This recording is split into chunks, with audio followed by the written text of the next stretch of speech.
It's the Wolf Media Festival podcast. Today's guests: from the monthly award-winning script, Cola, writer, Taiyen Stevenson. And now, here's your hosts, Richard Wilmore and Jacquelynn Wolfheart. Welcome, everyone, to the Wolf Media Fest podcast. I'm Richard Wilmore. Today, Taiyen Stevenson is a Wolf Media Fest award winner for the script Cola. Cola is a grounded lyrical drama about resilience and transformation in the Black South.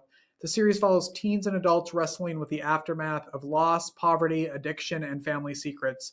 As their lives intersect at home, school, and in the city's shadows, each character is forced to confront who they are and who they might become. Please welcome Taiyen Stevenson.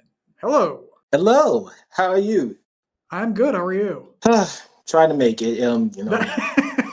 Listen, just for everybody watching, the last half hour has been us trying to actually make this interview work with technology problems. So we're here now, and that's all that matters. Yeah, my laptop was just acting funky, and it just like buffering, and just they keep unresponsive and all that mess. So I just have to use my backup, which is my phone. And Well, then my first question is, have you ever lost a script because of tech problems?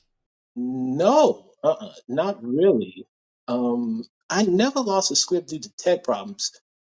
Um, Man, it's just, I always just make sure my scripts are in like tact, and just try to make sure everything um like is in like backup, just in case if something really did happen. I'll be like, okay, let me go ahead and go to this file and just, hey, print it out and go on. It's somewhere. Yeah. Yeah. Well, congratulations on the festival award. Thank you. And I'm I'm honored. I truly appreciate it. I always like to know where people were when they found out, or what they were doing when they found out they won the award. Do you remember? Yes. I was at work. I worked at the Department of Mental Health. I do laundry and you know, fold clothes and stuff like that. And I got a notification from y'all, and just scrolling down, check, and thought that unfortunately my script didn't advance to the finals or something like that. So I was like, it is what it is. But then when I saw congratulations, I was like,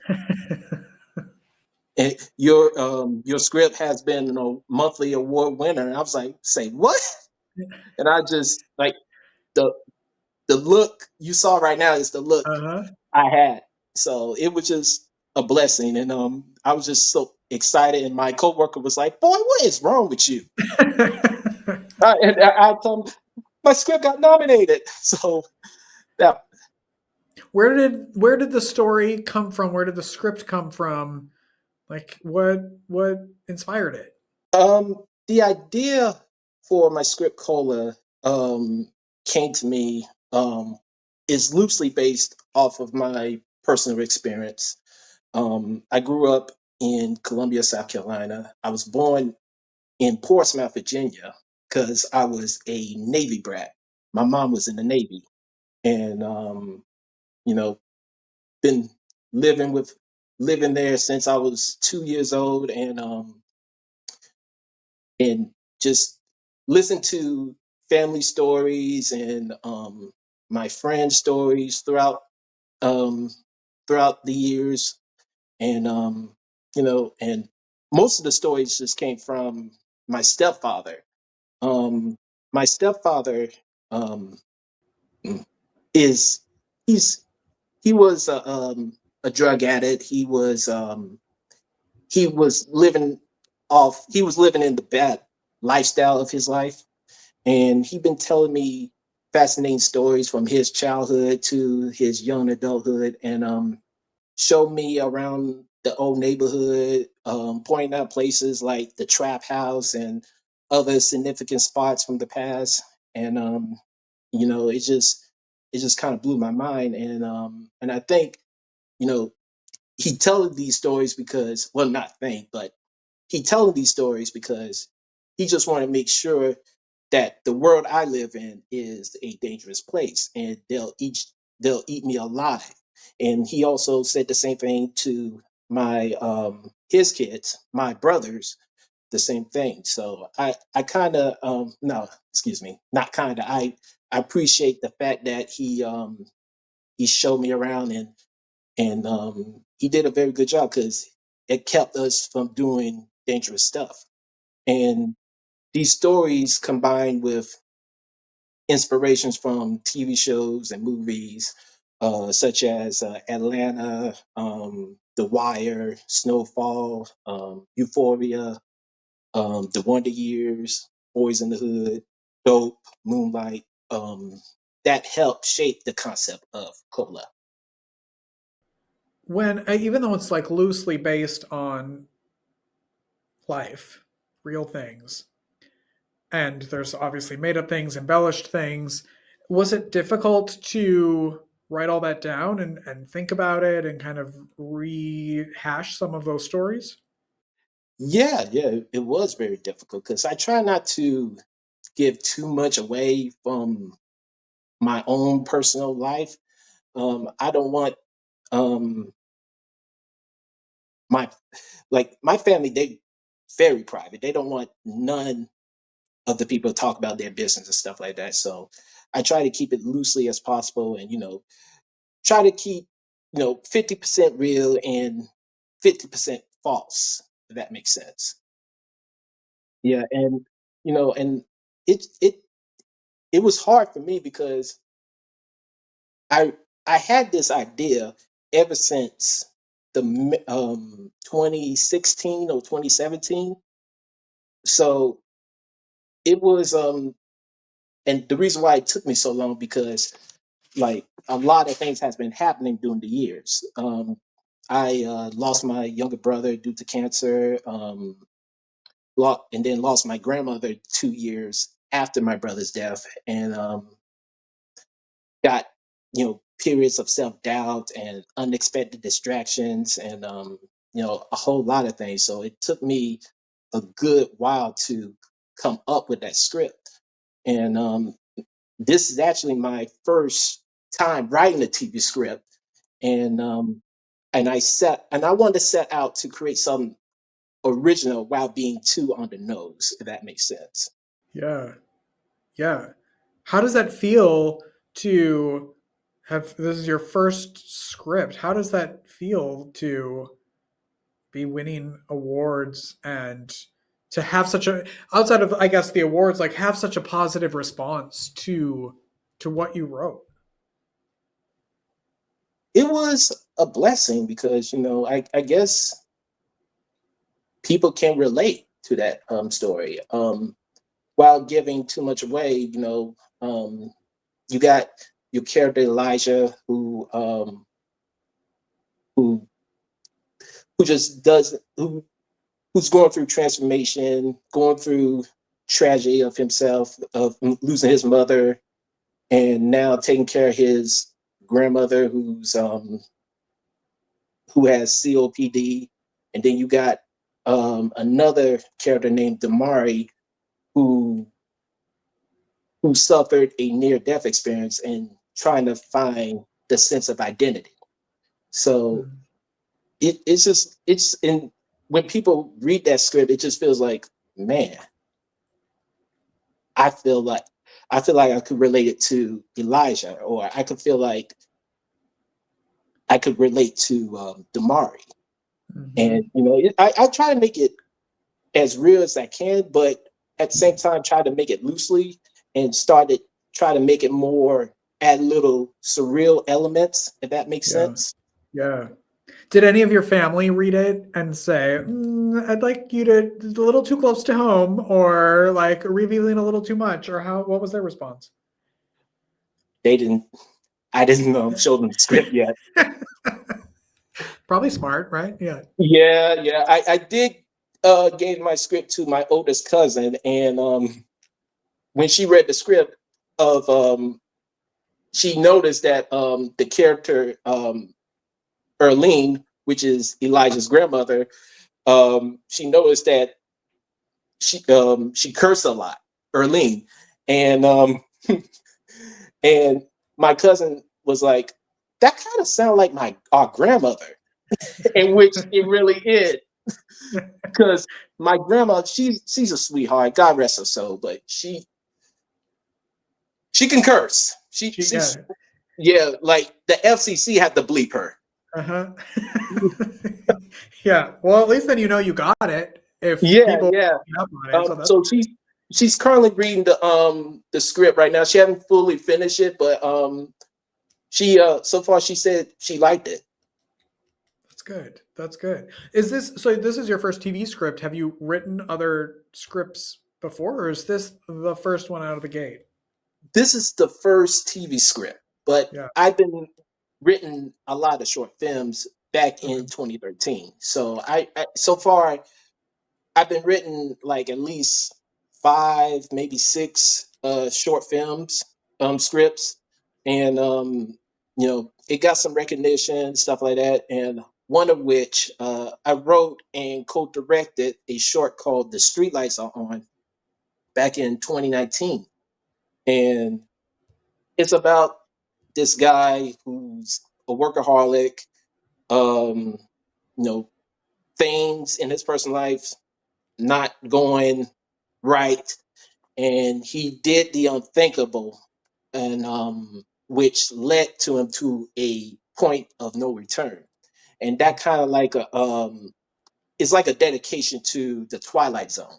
And we even did black and white in a black and white film. So but yeah, that film did extremely well, and it got a few recognition and even got a huge distribution deal with Shorts TV.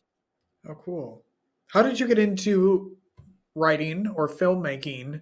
Was that like a goal since you were a kid, or how'd that come about? No, no.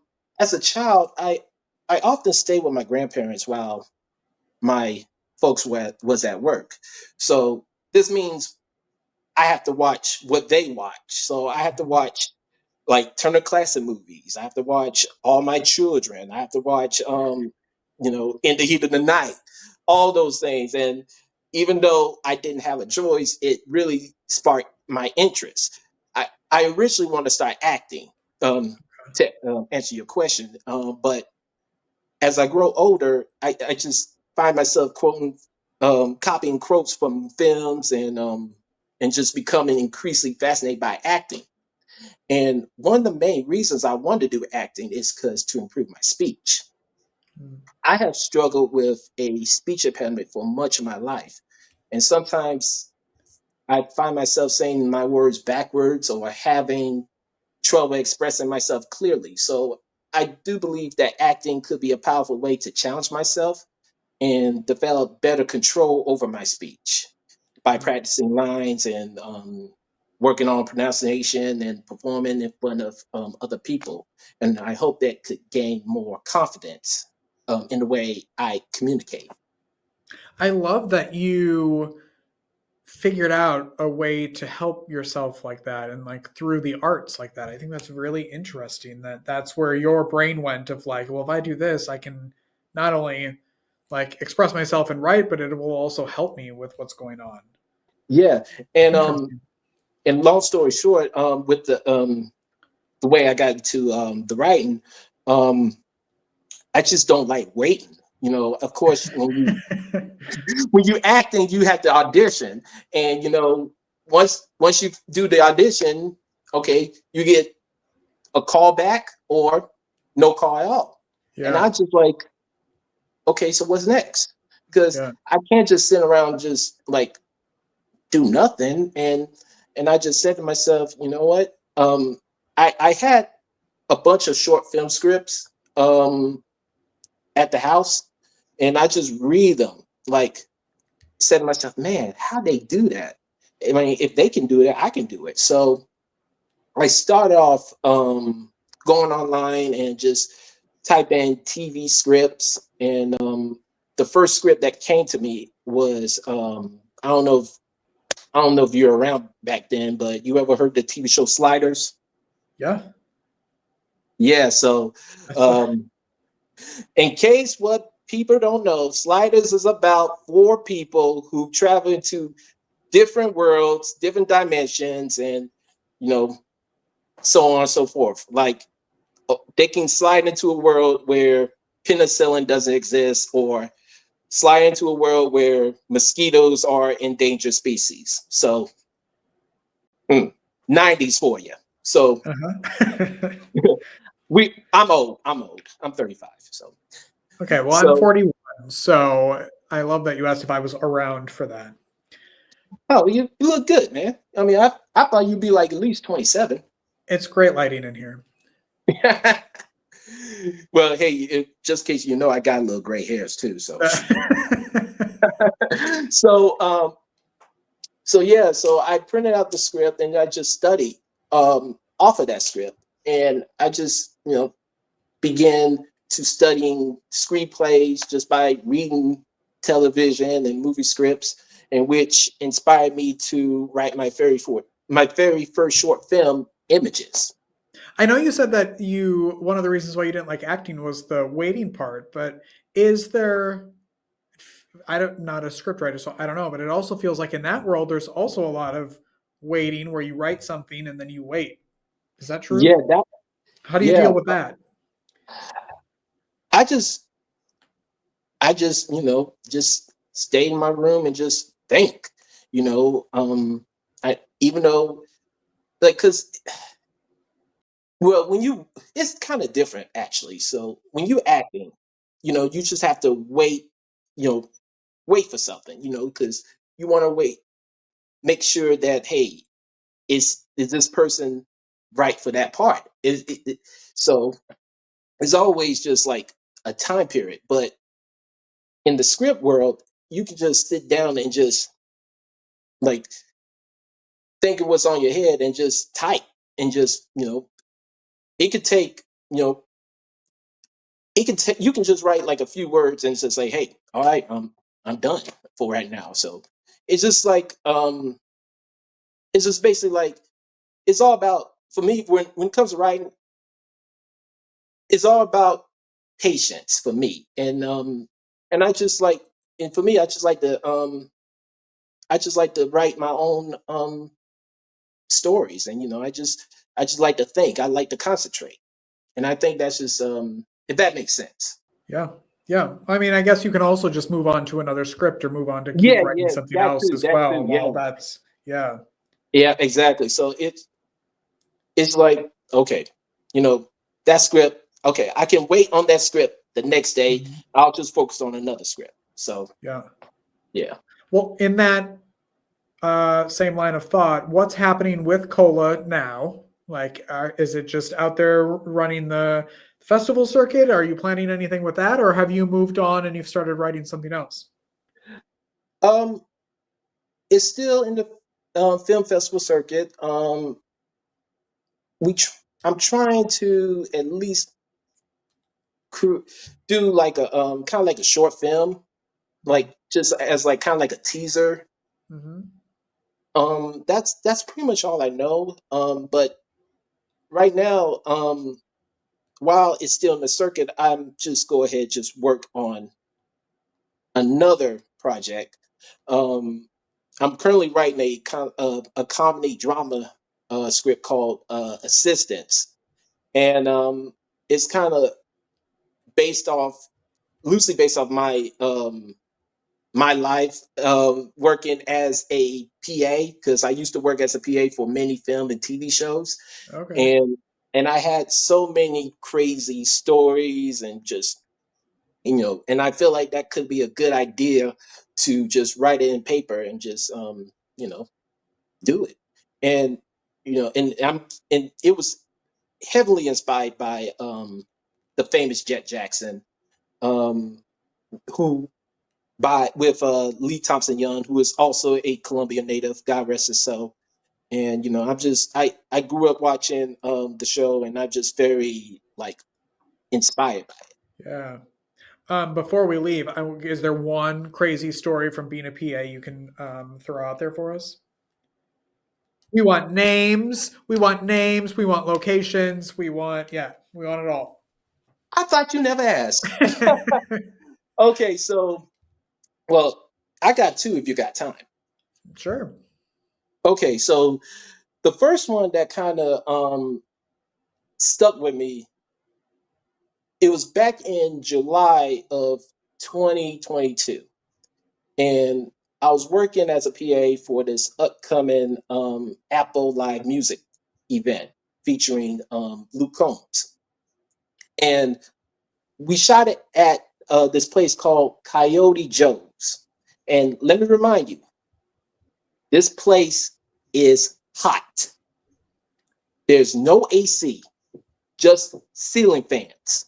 Sounds awful. So we over here just installing like sets, like removing furniture while we were sweating. So fast forward to the big day, bunch of crowds like lining up. So they were here, I think about 2 or 3 hours early, I guess. But yeah, so we were we were going outside and we realized these people were hot. They were sweating. So it was me and two other coworkers had to give the fans, the crowd members, bunch of water because they were like passing out. So and there was this one fan, we had to escort her to the ambulance because she had heat exhaustion. So now let me remind you, it's hot. It's in July, over 90 plus degrees Fahrenheit. So, and things just gotten worse.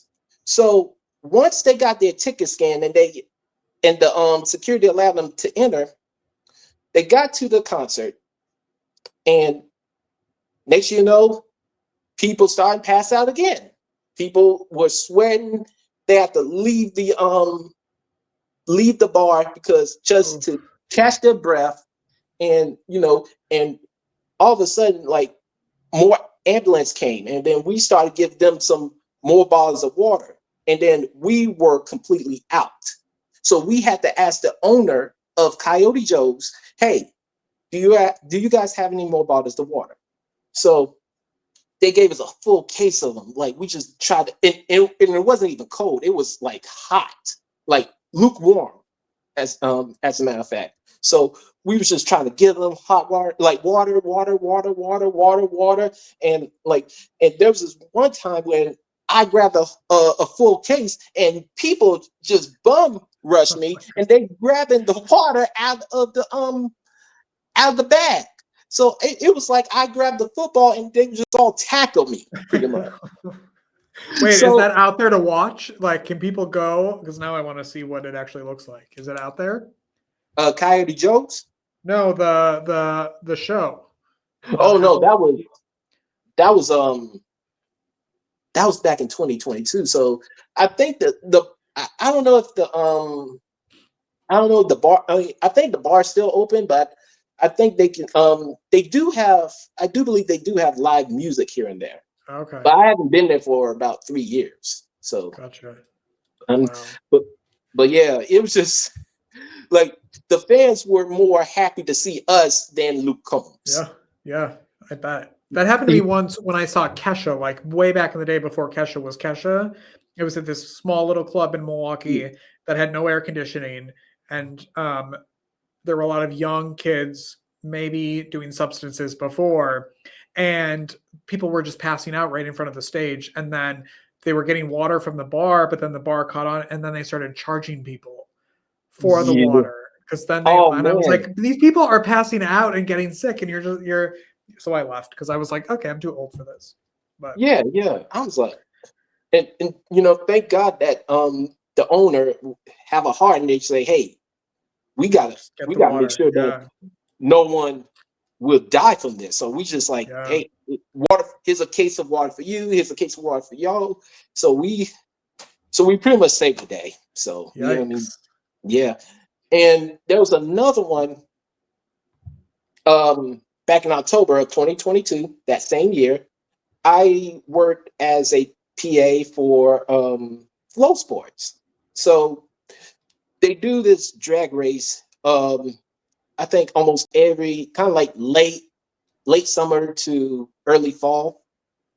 So I had to escort this cameraman to the starting line so he can capture footage. So there were two drag car races.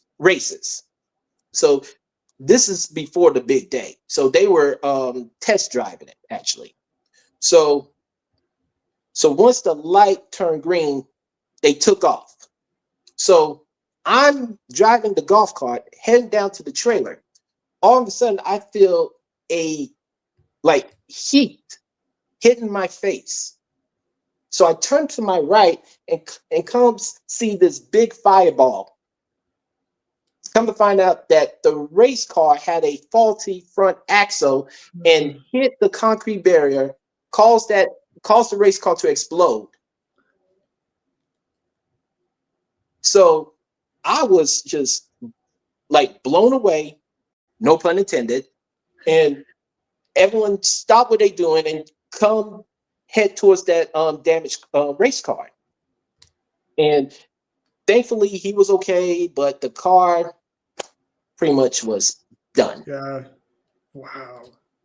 That's insane. Yeah. Insane. Wow. Yeah. What is the best way that people can connect with you out there and see what you're up to? Yes. You can follow me on Instagram at Ty the McCoy. That's TYTHEMCCOY.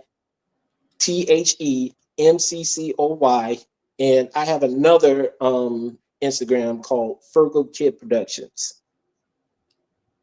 Okay, good. Well, thanks for being here and congratulations. Hey, thank you. And thank you for having me once again. And hope I hear from you soon. Yeah, we'll be in touch. Thanks so Oh, much. yeah, absolutely. Thank you. Wolf Media Festival Podcast with Richard Wilmore and Jacquelynn Wolfheart. Produced and edited by me. I'm Jacquelynn Wolfheart. Don't forget to check out the links in the description to find ways you can connect with our guests. Thanks for checking us out today and tuning in every week wherever you get your podcasts.